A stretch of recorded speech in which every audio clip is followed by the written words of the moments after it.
Sonia here from GrowingCraft. Thank you so much for dropping in, and I am super excited. Why? Because I have an amazing tutorial to share with you all. Now, what is so special about this tutorial? One, this is one of the biggest explosion box what I have done till date. Second, it has a lot of detailing. So yes, what you are going to learn in this video is a lot of tips and tricks when you are working with a lot of elements in an explosion box making. And third, like when you are working on a bigger size boxes or cards or the scrapbook, the detailings change, the measurements change, the lot of hard work changes, of course. So do you want to see the project? I really want to show you guys, and it is, ta-da! Can you see this? This is one of the biggest explosion box I have ever done. So yeah, this explosion box, like when closed, like this is the closed part, the size of this box after closing down is 12 inches by 8 inches, which is giant, and it has 4 layers inside, and all the layers have a lot of work and detailing. So yeah, this one video is really going to help you in how to use your embellishments, how to take the measurements, how to do it. And yes, in the description box I have mentioned all the links in the inches also and centimeters also approximately, so you can check it out. And let's see how this box looks. Also in this video you will see that how beautifully you can use your basic crafting tools, like how you can use your punches and all those tags to create beautiful elements on your project. So that is one of the very important thing, and let's get started.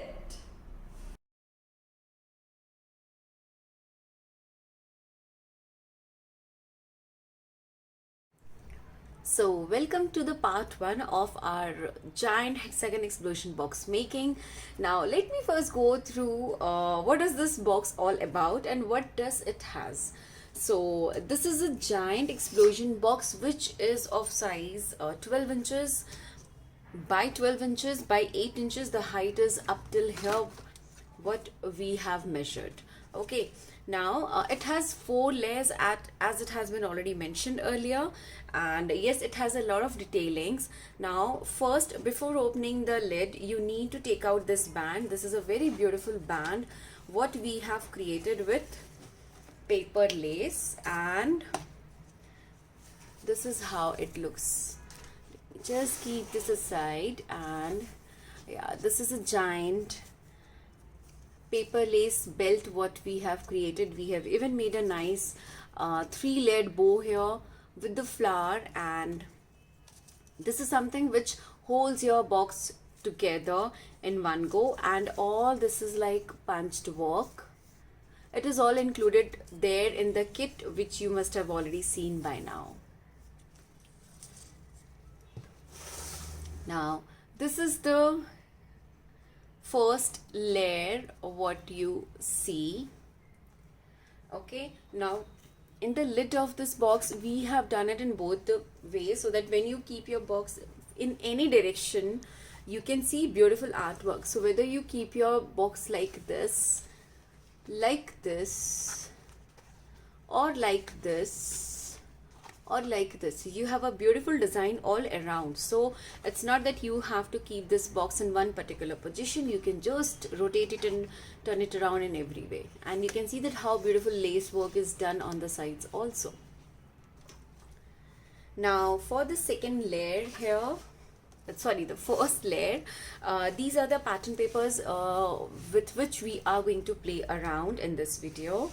Okay, then this is the second layer and one of the beautiful layers. Now the lid of this layer has a lot of detailing, a lot of fussy cutting work is done here. Okay, and you can see that how beautifully we have tucked in the flowers. So what kind of flowers you can use any kind of flowers, like whatever is there in the kit you can use. If you want to use some other flowers also, it's absolutely fine. If you want to make your own flowers, I will also share the links of those flower making videos with you guys. You can check that in the description box or on your email, and you can find that. So yeah, this is the second layer. Now when you open the second layer, you can see a beautiful layer again. Okay, now this looks absolutely gorgeous, and the kind of detailing it has here, that makes this design look a lot fuller and a lot beautiful. Now it's time to remove the third ply of this one, the third box lid. Now in the third box we have done the scalloped punch here. We have done these cute little tag makings, and the flowers are there, and this is how it looks, the gorgeous and the beautiful.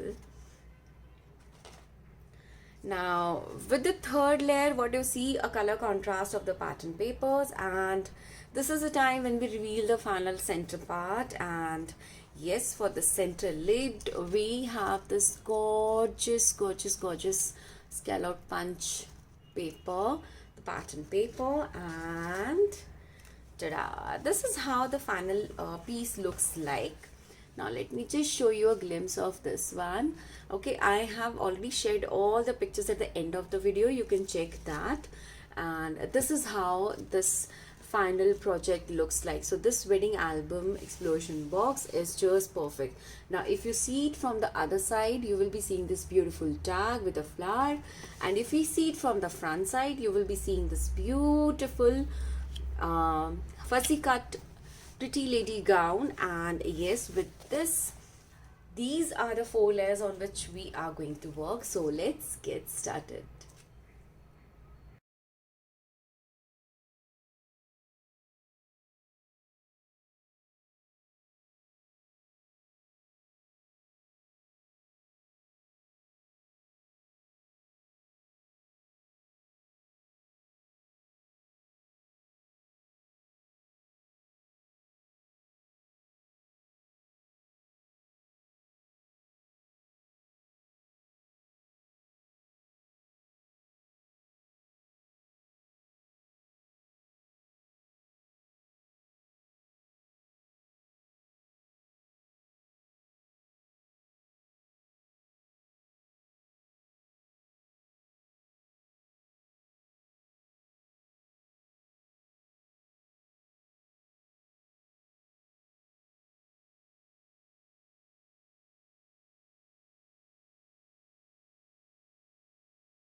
Now, as you know that for the smallest flap, we are going to take the size of the flap as 5 centimeters. So we are going to make sure that we mark this as the 5 centimeter here, and once we are done with the marking on all the sides, then we are going to all joins the dots and create the layer of our flaps.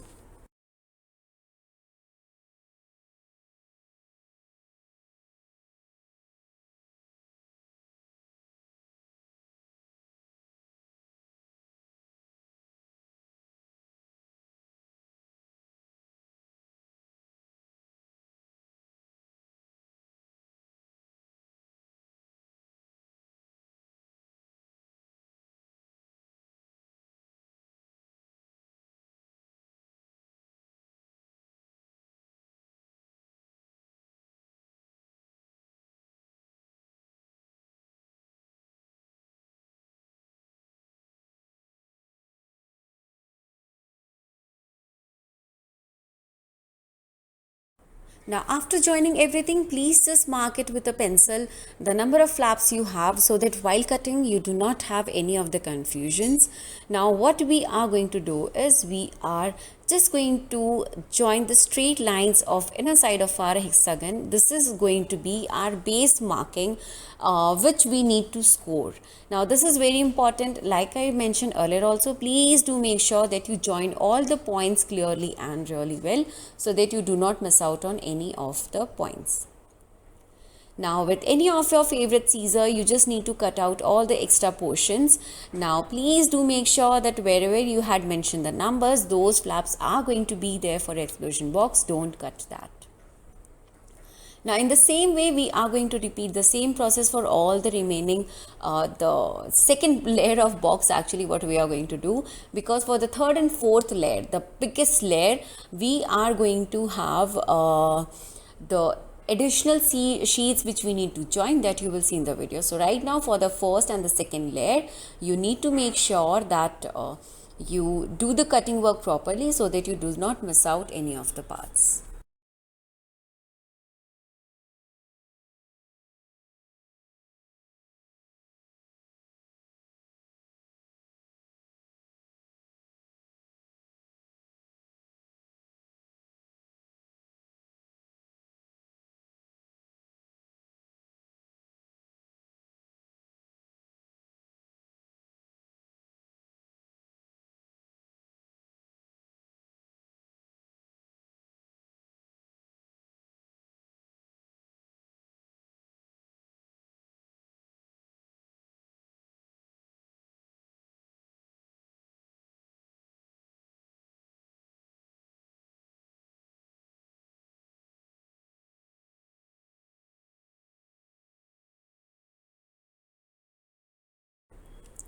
Now, in the remaining paper, I'm going to make my lid. Now, this is super easy. So, what I do is I just fold the flaps of my explosion box and I make a marking.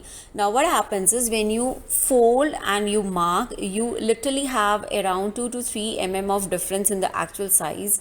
So, this gives you an ample space for having your measurements for your lid. Now, here what I'm doing is I'm just roughly marking whatever the maximum paper I can get for the marking. This has to be minimum 1 centimeter, and of course if you do it beautifully, you can definitely get the exact dimensions everywhere. Now, once you're done with it, please do make sure that you join both the dots adjacent lines like I have shown in this video, and then once you are done with it, then you do the cutting work.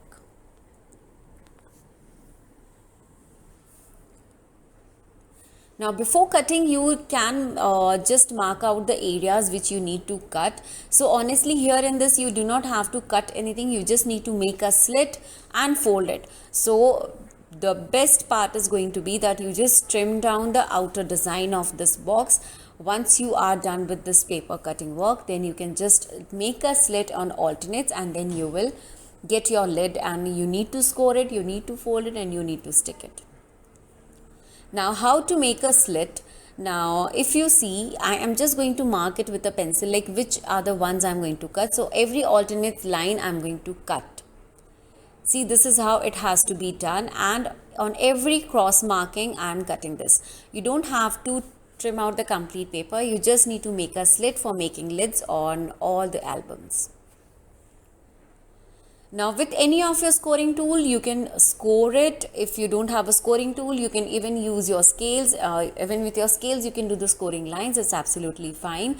The scoring line is very important because it is going to make your folding much more easier. You will not have any extra crease out there, and that will really help.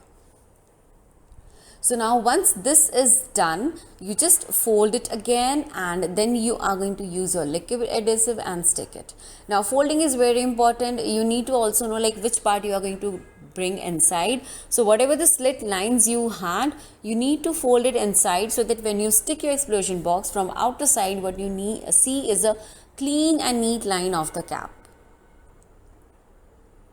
So as you can see here, this is how it looks like after cutting work, and now I'm going to add my adhesive to it, and then we are going to stick this complete box.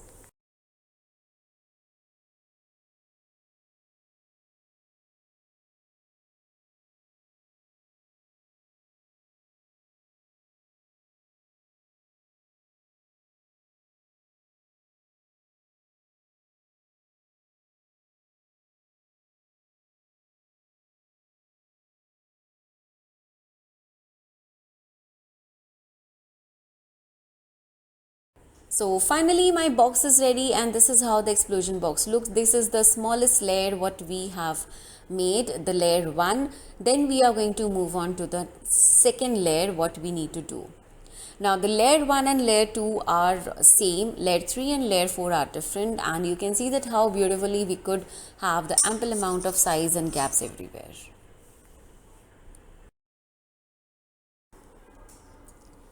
Now for the fourth layer, this is a very important part. First we are going to get the center point of the paper so that we can mark the center. Once you get the center, then you need to make sure that you start your radius working for this center point. Now the radius what we are going to have here is a 14 centimeter radius. Now first we are making the box, then we are going to make the lid. The lid process is same as what we had done earlier, so you don't have to worry about that. Now for the radius here, I am taking the 14 centimeter. Once I have my 14 centimeter here, then we are going to start with the center point, and we are going to make a nice circle on our paper. You just need to make sure that whatever the supplies you are using are of good quality. The rounders, I have faced a lot of problem when I work with the rounders which are of not very good quality. I do not get the correct sizes. Now division is same as what we had done for the layer 1. So you just need to divide the circle into 6 equal parts, and for dividing that you need to just take the exact radius size what we had taken for creating this circle. So once we are done with making this circle, the process is same. You just need to join the inner shape, and once you do that, your base is ready.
Now it's time to stick all the flaps here. Now this is a very important step. Please be careful.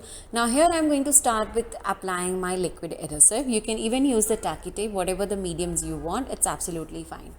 Now I have just made a layer of my adhesive on the sides. Now whichever the flaps which I had folded, I'm going to stick it on all the edges of my hexagon box, and all you need to make sure that all the flaps, whatever you are sticking, the sticking work, the scored flap should be visible only on one side, so that we can use that as the top layer of our box, so that the beneath it is a smooth surface.